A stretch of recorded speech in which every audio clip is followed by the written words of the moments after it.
pagi semuanya, jumpa lagi dengan saya Bapak Dewa Madusiatnya.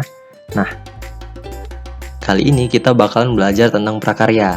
Melanjutkan yang kemarin, kita bakal masih membahas teknologi konstruksi miniatur rumah. Kali ini kita bakal ngebahas tentang pembuatan miniatur rumah. Kalau kemarin itu kan konsep-konsepnya. Oke, sebelum kita mulai pembelajarannya, jangan lupa untuk cuci tangan kalian dulu pakai sabun selama 20 detik agar kuman-kuman atau virus-virus yang ada di tangan kalian itu lenyap, menghilang dari muka bumi ini. Oke gitu. Nah, kita lanjut aja langsung ke materi yang bakal kita bahas pertama. Kayak biasa, kita bakal bahas tentang tujuan pembelajarannya. Untuk apa sih kita belajar tentang materi kali ini? Jadi di sini yang pertama itu adalah kalian itu diharapkan setelah menonton video ini bisa mengenal bagian-bagian dasar sebuah rumah. Terus kalian juga diharapkan mampu mengidentifikasi bahan, alat, serta teknik pembuatan yang dapat digunakan untuk membuat sebuah konstruksi miniatur rumah. Terus yang ketiga itu kalian diharapkan bisa membuat sebuah konstruksi miniatur rumah dengan memperhatikan prosedur pembuatan dan keselamatan kerja serta potensi yang ada di lingkungan sekitar kalian. Kayak gitu. Oke, yang bakal kita bahas pertama di sini itu adalah bagian-bagian dasar sebuah rumah. Jadi, rumah secara keseluruhan itu memiliki 3 bagian utama. Yang pertama itu adalah bawah atau bagian bawah atau dasar rumah, terus bagian tengah sebuah rumah atau yang biasanya itu ruangan-ruangannya, pintunya, kayak gitu-gitu. Terus ada juga penutupnya.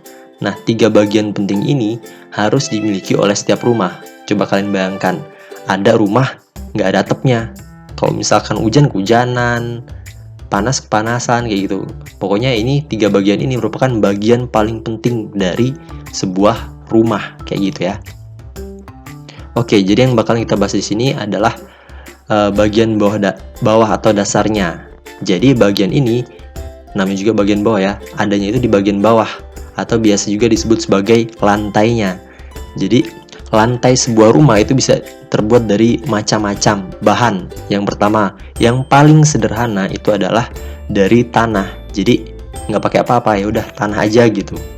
Ini kalau rumah asli ya. Nah, terus kalau misalkan tanah ini kekurangannya itu adalah kalau misalkan ada serangga-serangga tanah itu nggak bisa kita halau, kayak gitu. Terus dia juga keuntungannya lebih dingin, tapi susah untuk dibersihkan yang tanah ini. Terus kalau keramik ini lebih dingin sekali daripada tanah, lebih dingin daripada tanah. Nah, kalau keramik ini kekurangannya itu adalah dia mudah lecet. Terus kalau untuk kelebihannya dia bersih, mudah dibersihkan, tinggal dilap-lap aja. Terus perawatannya juga mudah dan lebih murah lah kalau dibandingkan 2 bahan ini. Oke, selanjutnya itu ada yang terbuat dari kayu. Nah, kalau kayu ini biasanya untuk tempat-tempat yang elegan karena dia membutuhkan perawatan yang super. Kalau kayu ini di awalnya aja dia harus sudah dikasih pemengkilat. Nah, pemengkilatnya ini harus bener-bener dirawat lah karena dia kayu ini mudah sekali lecet, terus mudah kalau misalkan bahan yang nggak bagus itu dia mudah lapuk kayak gitu. Nah, selanjutnya ada bahan yang terbuat dari marmer. Nah, kalau dari marmer ini dia mahal ya, lebih mahal daripada bahan-bahan yang kita bahas sebelumnya. Nah, perawatan marmer ini cukup mudah, sama kayak keramik lah. Cuman kalau marmer itu dia lebih mengkilat. Terus untuk bagian tengah atau ruangan rumah itu dia terdiri dari dinding, pintu, jendela, dan ruang-ruang atau kamar.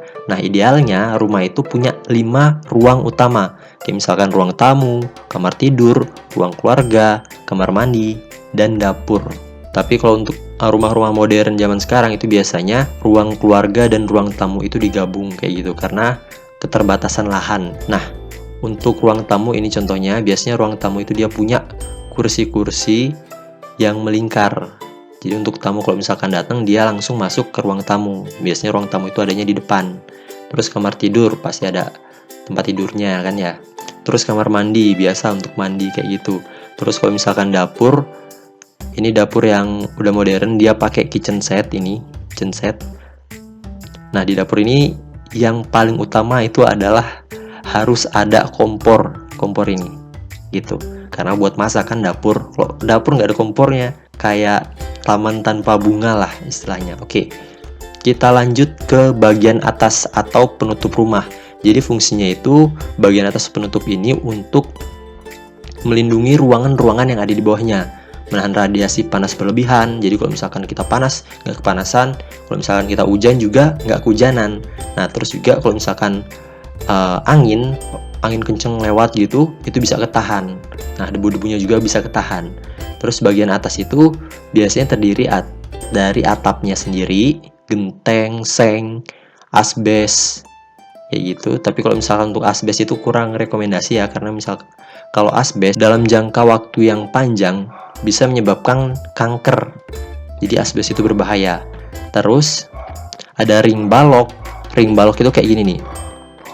Biasanya ring balok itu ditaruh di atas, itu untuk di beton biasanya, biar betonnya itu lebih kuat.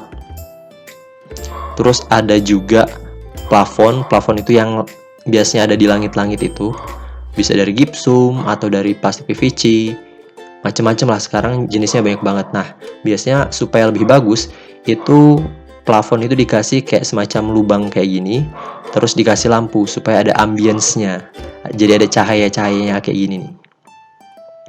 Terus ada juga konsol. Nah, kok konsol itu, di sini nggak ada contohnya ya. Jadi misalkan ini ya, ada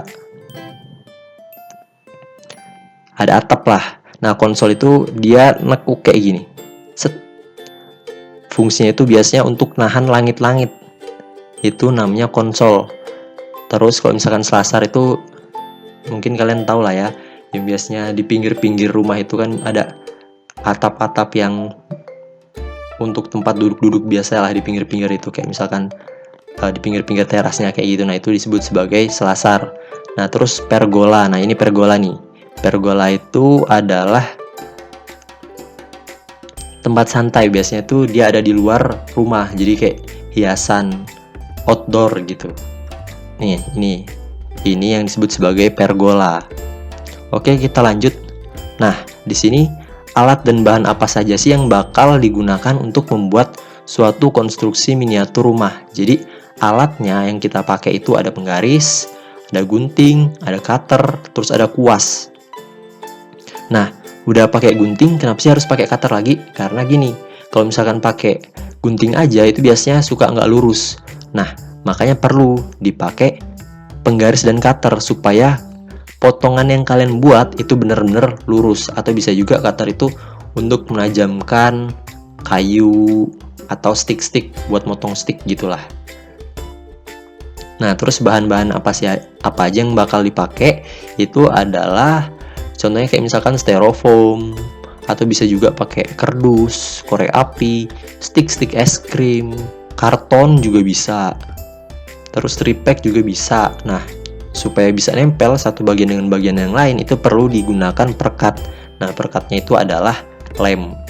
Lemnya lem yang kuat ya, jangan pakai lem kertas kalau misalkan untuk menempelkan triplek kayak gitu. Kalau misalkan untuk styrofoam itu biasanya kalian pakai double tip aja. Kalau misalkan pakai lem-lem kayak misalkan Ibon atau lem Fox itu biasanya styrofoam itu bakal meleleh kena lem gitu. Ingat, jangan pakai lem untuk melengketkan styrofoam. Gunakan double tip saja. Oke, selanjutnya itu adalah teknik pembuatan miniatur rumah. Jadi yang pertama itu ada sambungan tetap. Jadi kalau misalkan kalian buat miniaturnya itu pakai besi misalkan atau pakai seng, itu bisa dilas. Atau kalau misalkan kalian pakai karton, terus pakai styrofoam atau pakai triplek, itu sambungan tetap atau permanen jointnya itu bisa kalian gunakan lem kayak gitu. Nah, terus ada juga sambungan tidak tetap. Jadi sambungan tidak tetap itu merupakan sambungan yang bersifat sementara. Gak kayak tadi, itu kan permanen kan ya. Kalau misalkan mau dicopot itu harus dihancurin dulu sambungannya. Nah, tapi kalau misalkan sambungan tidak tetap atau semi permanen ini, itu bisa dicopot. Nah, Sambungan-sambungan tidak tetap itu contohnya kayak misalkan mur sama baut sama ring, itu biasanya dipakai buat yang kayu, besi. Kalau misalkan kalian buat miniatur rumahnya itu pakai seng. Tapi di sini nggak kita gunakan karena yang gampangnya itu adalah menggunakan kardus atau karton atau styrofoam supaya mudah kayak gitu.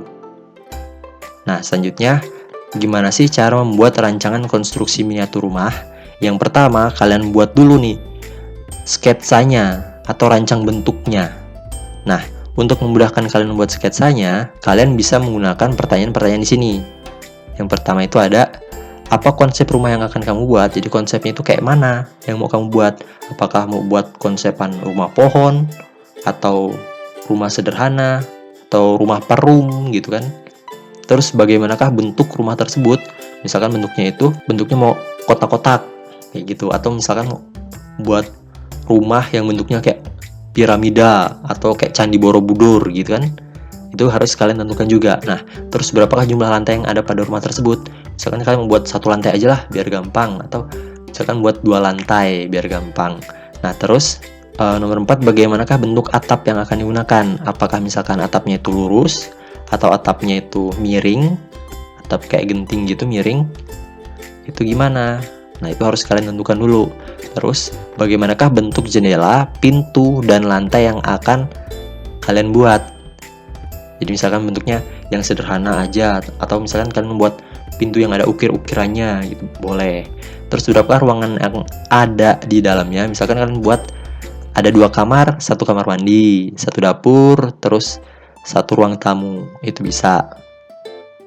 Atau mau yang lebih simpel lagi, buat aja 1 ruangan kayak gitu. Terus nanti kalian juga harus pikirin juga mau pakai warna apa itu nanti, supaya warnanya nggak belang-belang jadi aneh gitu kalau misalkan belang-belang banget kan rumah. Nah, terus apa saja hal-hal yang dapat memperindah rumahmu itu. Jadi ini untuk finishingnya, kayak misalkan buat pot-pot kecil, terus ada tanaman-tanaman kecilnya, atau detail-detail yang lain yang bikin rumah kalian atau miniatur rumah yang kalian buat itu jadi lebih menarik kayak gitu. Nah, terus yang kedua itu rancangan proses pembuatannya.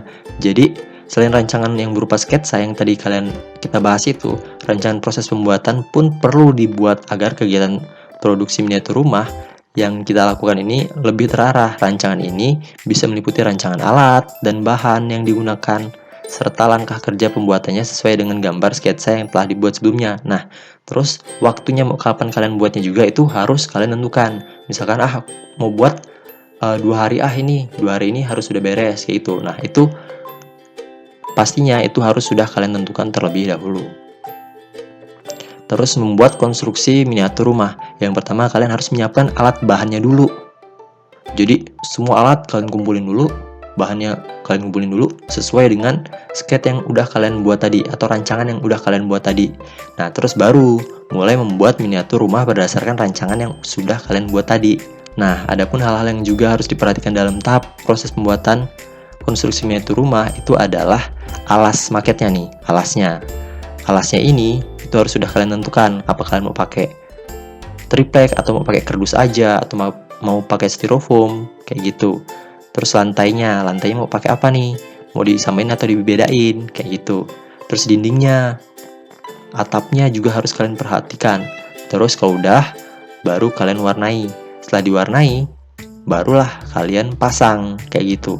Karena kalau misalkan dipasang dulu baru diwarnai itu untuk mewarnai daerah yang nih kayak di sini, di pinggir-pinggir kayak gini, di bawah-bawah kayak gini, itu bakalan susah. Makanya harus diwarnai dulu, baru nanti kalian pasang.